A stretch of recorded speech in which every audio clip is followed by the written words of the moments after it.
Hello everyone, my name is Amar Yunus. I am CEO of IMO Innovation Consultants.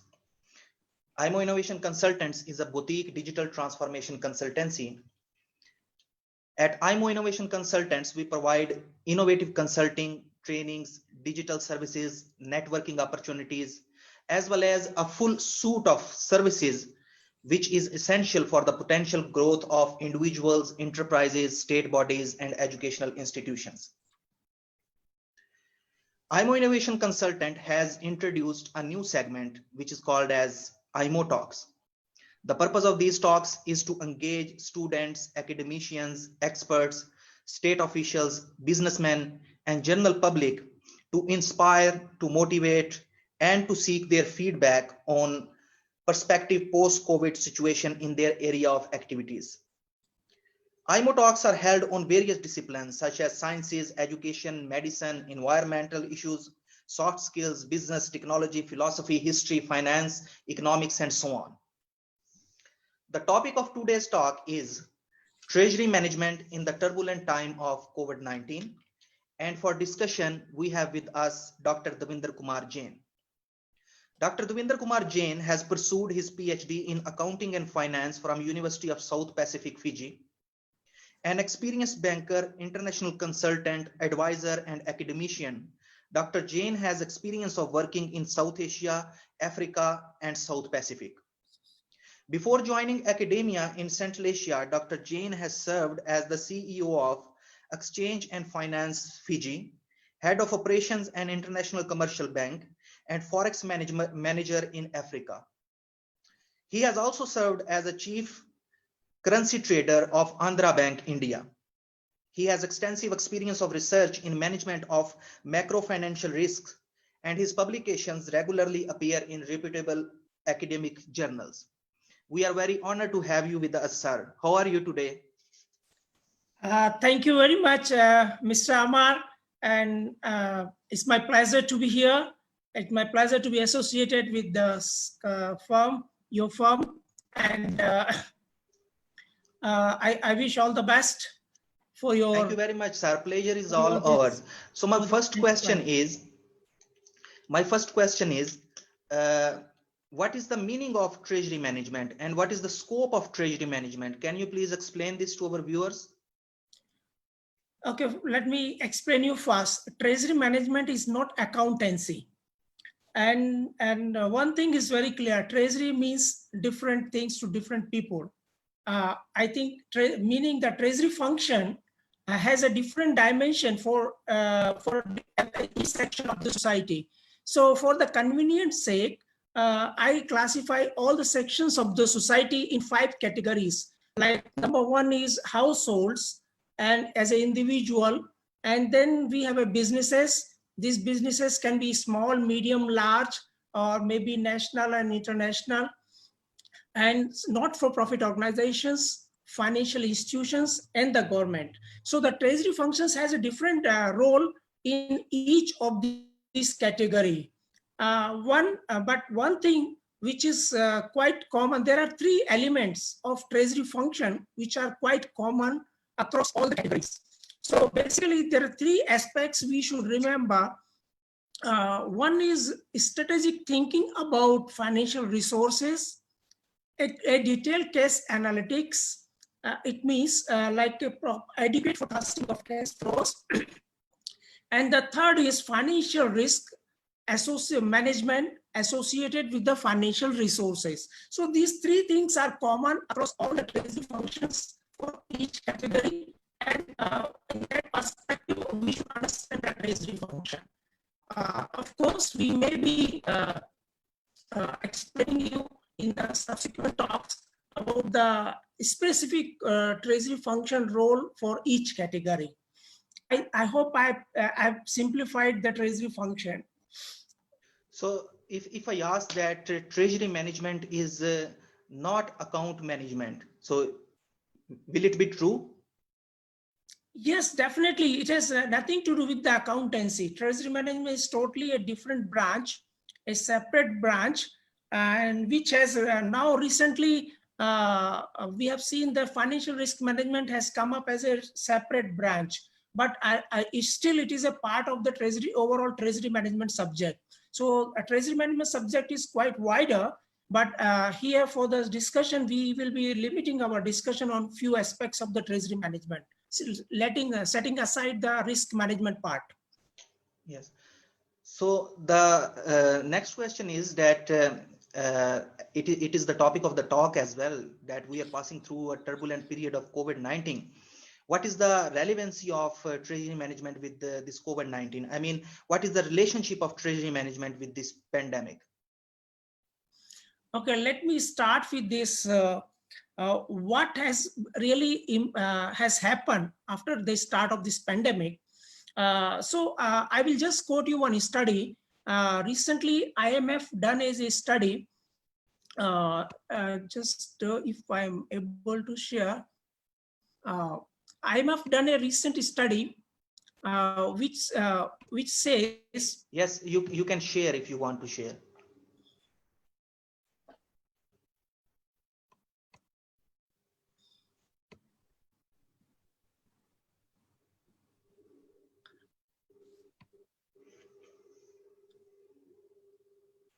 Yeah, okay, you can see this. This is a latest study by IMF, which has estimated that the world is going to lose approximately $12 trillion in 1 year time. And this is a phenomenal loss, and this is unprecedented in the history. Is a worst economic crisis in our humankind, maybe in 100 years. So what for the layman, for the general public, I can say that this pandemic has slowed down the economic activity.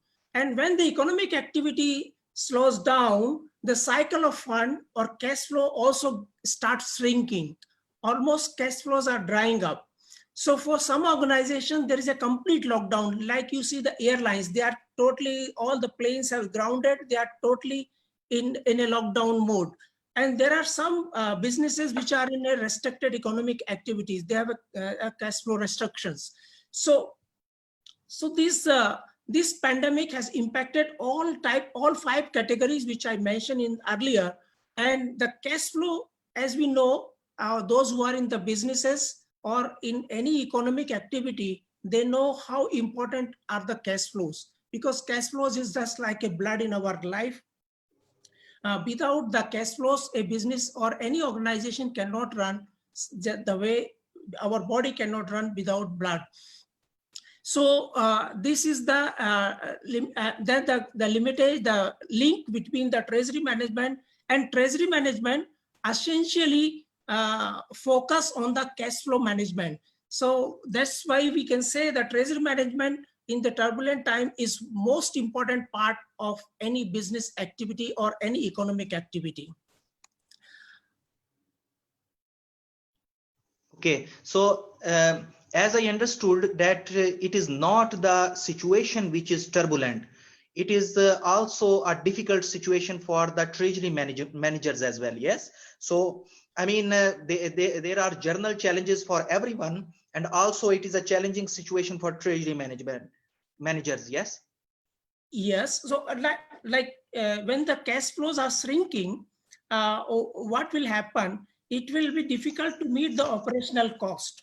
So when you are not able to meet your operational cost, you have a peril of survival. You may survive or you may not survive, because nobody has a unlimited, the operational cost, especially fixed operational cost, is not going to come down, but you have no cash flows. So there is no cash flow to meet those operational costs, and that will raise question about your survival.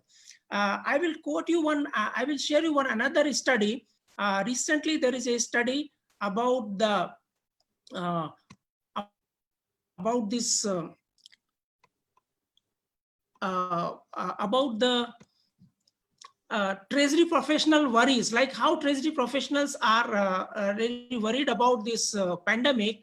And in this survey, it is done by treasury management professional body in US, and that body has found that 64% problems or challenges of this pandemic are related to the liquidity problem.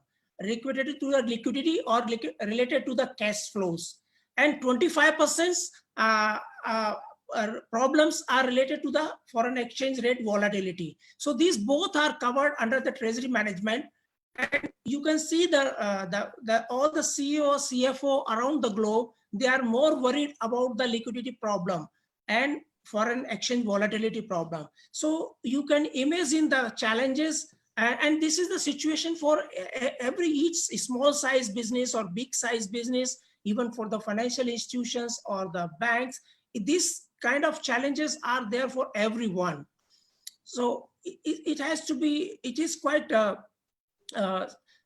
and one more thing I would like to share. Now in the pandemic, there is a World Bank body which has done a small study about, they have done a study of 40,000 employees, and in this study 40,000 enterprises they have interviewed, and they found that 50% of those enterprises are not able to service their debt which were outstanding as on 2019. So you can understand how big is the corporate liquidity problem in coming days time, and we haven't seen the bottom of the problem. The biggest problem of the today's, for all the economists and policy makers, all the analysts, they are nowhere in the bottom of the problem. So there is really nowhere a super fine solution is in our sight as of now. Though it looks like a gloomy picture, but we have to understand the situation as it is. Definitely, this shrinking cash flow is a huge problem. And then the question arises that how to address this problem of shrinking cash flow?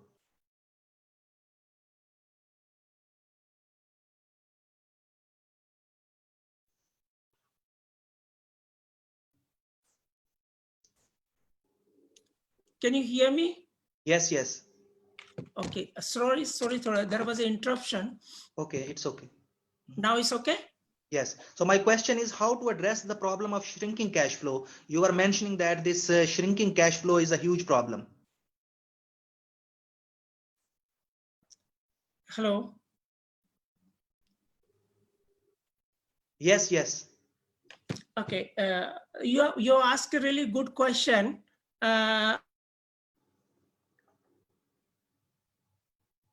The basic answer for this, basic answer is that we need the two immediate steps to address the problem of shrinking cash flows. One step is we need to revise our cash flow, and we know that each model is based on certain assumptions. So now we need to revise our cash flow forecasting assumptions, because now the situation has changed. Our assumptions has to change, and based on the changed assumptions, we have to revise the cash flows. Okay, let me explain you in a very practical terms. Basically, the cash flow forecasting model has two dimensions. One is reporting period.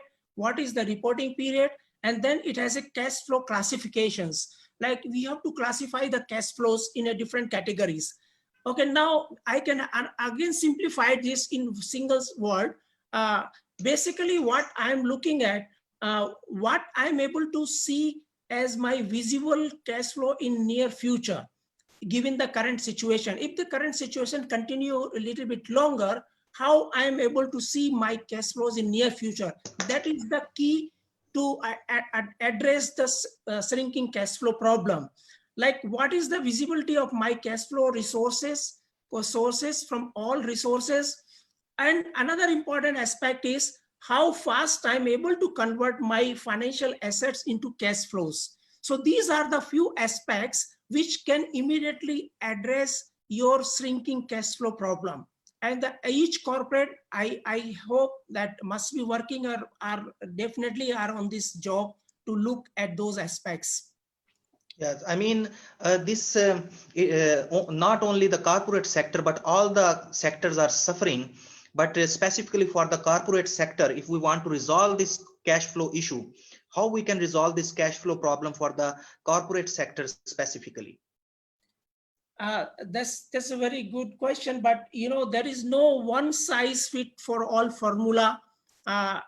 Each corporate has its own composition and its own strategic thinking, and it has own way of resolving these problems, especially cash flow problems. So like to explain it more practically, I would like to highlight there are two headlines which has recently hit this Yes. news media. Like this one headline is about the Microsoft. It came on CNBC on 26 June. I think it was across all the newspaper and all media. The Microsoft has decided to close down all retail stores, 83 retail stores, and to close down those retail stores, Microsoft is going to spend $450 million expenses. Now you can imagine this company is spending his existing cash to close down a certain operational. So it means their operational cost must be more than this 450 million. So they are looking to save that operational cost even by spending some extra cash to at least they can avoid the future operating cost. So this is one kind of strategy Microsoft has adopted. So another headline which has really stuck in my mind, it came on BBC 25th June. I think it is in all other newspaper as well. There's Qantas, the one of the biggest airlines of Australia. They have decided to reduce their job by 6,000 employees, and this company has taken a two-pronged approach. One approach is reducing the operating cost by terminating 6,000 jobs, and the second is they are trying to raise the capital, 1.9 billion Australian dollar capital in equity for 10 years. So this kind of this equity they are bringing in to meet their operational cost. As we can see in the picture, their all planes are grounded. They have no cash flow.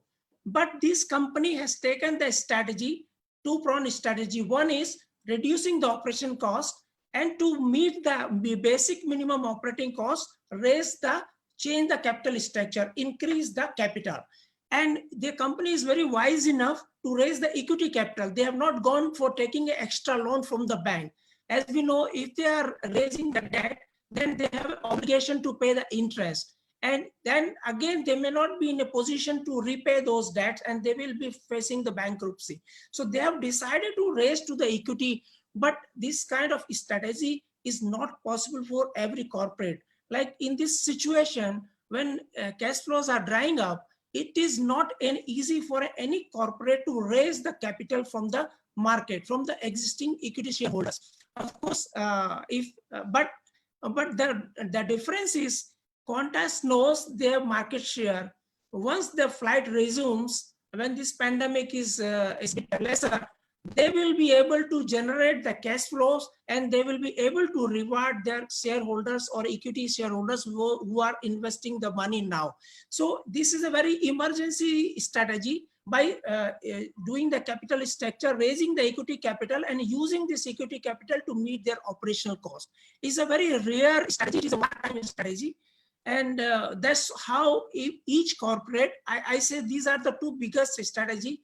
It gives a good lesson for each kind of enterprise, whether it is small or medium, to look at the resources, like his own resources, to see that to reduce the fixed operating cost to remain survive. So survival is first important part.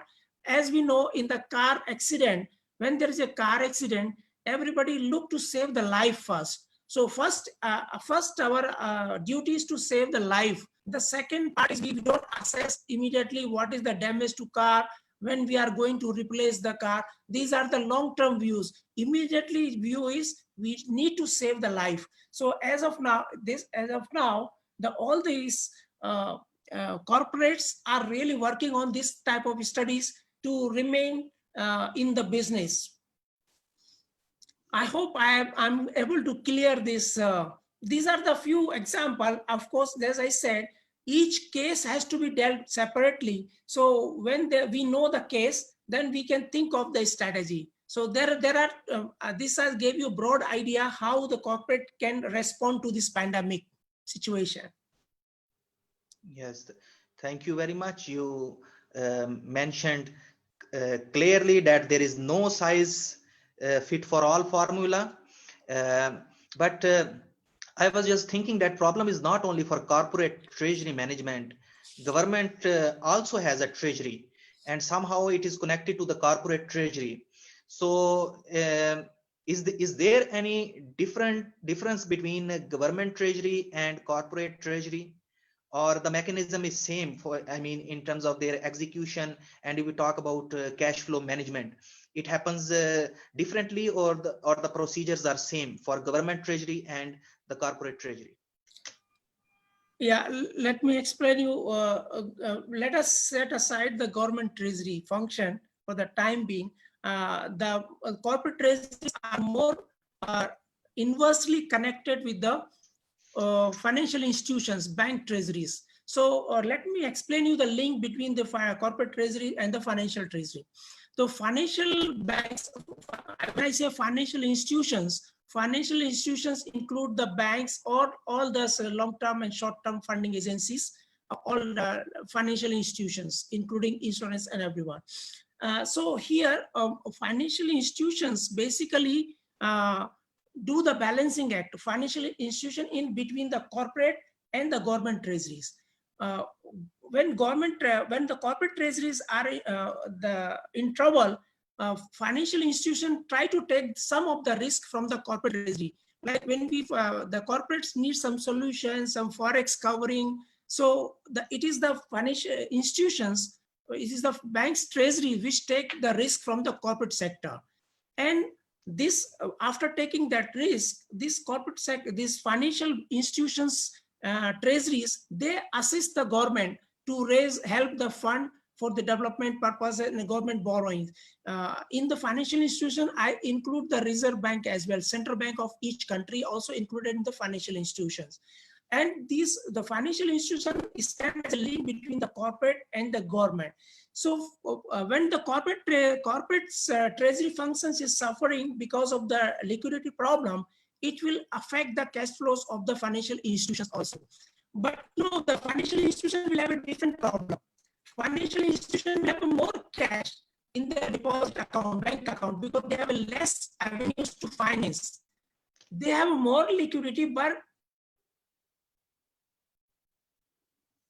because financial institution has to pay the interest, and how they were serving the interest to the depositor by lending to the corporates and receiving the interest on their loans from the corporate. So now the loan servicing or debt servicing from the corporates are shrinking, are drying up. The financial institutions are having a tough time. So the problem of financial institution is quite different from the corporate treasury.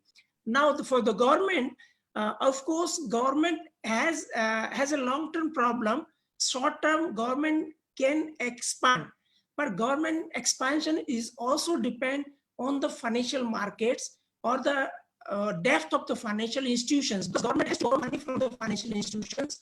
If the financial institutions are deep and the financial markets are deep, they can really raise some money and they can survive this pandemic. But really they cannot function without the help of corporates, without the financial institutions. So what I see, financial institutions are really a link between corporate world and the government. But government also, if the government of the day in that particular country is having little bit more physical space, they can borrow more and they can increase the physical deficit, and they can do a lot of development activities to revive the economic activity. And now we have seen that all the majority of the governments has announced the stimulus packages for their corporate sector, for various sectors of the economy. So in hoping that they may be in the future, even the economic activity will revive, they will be able to service their debt properly And so these are so that I said the challenges for the government is different. Government at the for the time being can just focus on stimulation package and proper monitoring of stimulus packages across all the sections of the society. The financial treasuries, they are focusing to providing the liquidity to the corporate sector, but the real burn is faced by the corporate sector and the household, which they have to really suffer. They have to cut down their a lot of expenses and costs. And as we know how the cash flow is generated, when you have $100 in the morning, you spend, you give to some grocery item, then grocery item will pay so many suppliers, so farmers, and that money is being circulated across the same money circulated across the various sections. There are, of course, there are technical terms which I'm not going to discuss here. So I'm just trying to say these cash flows are shrinking, and that is going to be a big problem for this economy, and we have not seen the bottom of this problem. But hopefully we may see that how the bank treasury can play a very important role in this pandemic. Okay, thank you very much, sir. But there is another question from our audience really, in regard to your previous question, that if cash flow of government treasury is dependent on the cash flow in the corporate treasury, what about the NGO and charitable organizations? Because their cash flow is usually somehow dependent on the cash flow of corporate organizations, who are the biggest donor to these charitable organizations. Yeah, I said, like I'm not really talking about the government sector because I'm just trying to bring the focus on the corporate treasury and the financial institution treasury. As your question is right, because NGOs is the worst sufferer on this pandemic, because this is a non-priority item for majority of the corporate as of now. And that's why I said, sir, there is a little bit turbulence in your voice, maybe because of your hand, or maybe. Yes. Sorry. So what I'm trying to say, NGOs will have a definitely tough time, but you know, NGOs again, as I said in the beginning, all 5 categories of the society has to have a proper treasury management function. Those NGOs which were initially having a proper management function, they have not invested everything on the fixed assets. Like there are 2 individuals, like whether it's an NGO, 2 NGOs, one NGO has taken all the donation and invested in a building and created one good infrastructure and rental property. You're hoping that rent will come, and with the rent they will survive. But there is another NGO, he has kept a little on the fixed asset, but he has kept majority of the money in the bank account, getting regular interest on this money. So as of now, he has the resources to survive because he is getting regular income on their interest deposited in the bank. But the another NGO which has huge property, 100 millions of property, and he has invested in real estate and hoping to get the rent to run their organization. And definitely when there are no rent recoverable, they may face a problem operational. So that is where in the beginning, when you have any organization should have a proper treasury function and a proper treasury management policy. That's where the importance of this subject comes into picture. You are, even if a household, you are an individual, some of guy, though maybe in a bank, but their financial planning are failure, like me. So some of them may not be very good at the personally planning for themselves, but and there are some guy who was engineer, but they have financially planned well. So the treasury skills, treasury management skills and treasury management function, treasury function is a very important part of any section of the society. NGO is no exception to that. Yes, so definitely we would like to hear in future your views about personal finance management, or maybe we can organize a special seminar on cash flows in NGOs and charitable organizations. And my final question is that at IMO Innovation Consultants, under your thoughtful leadership, how we can provide customized solutions to corporations if they approach us? Yeah, actually, nowadays, a lot of treasury solutions are available in the market. So, as a consultant, we are not going to develop a treasury solution for the our client. What, as a consultant, what we can help them to find out which is the appropriate model, which is the appropriate system for them to adopt in their businesses. So it will be done a case to case basis.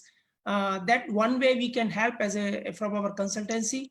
And the another help we can do, we can also design the remodeling of the cash flows and how they should do their cash flow management, how to have a cash flow modeling system, and what are the assumptions they can have in their business. So, and in the worst scenario, and best scenario, we know the scenario analysis, and we can help in those kind of analytics, especially cash analytics, because cash analytics are very important part of any organization, be it individual or NGO or corporate or government.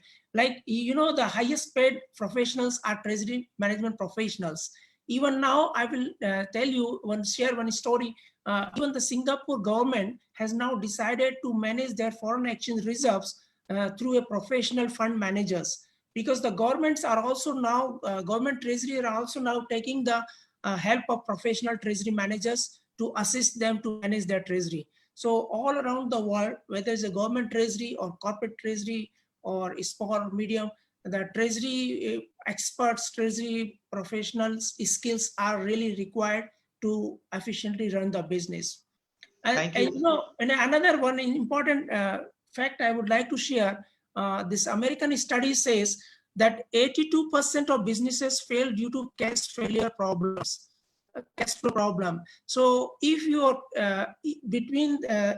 for a business, between success and failure, the one thing is coming, that is cash flow management. If you are efficient in cash flow management, you will be 80%, you will be successful in your venture.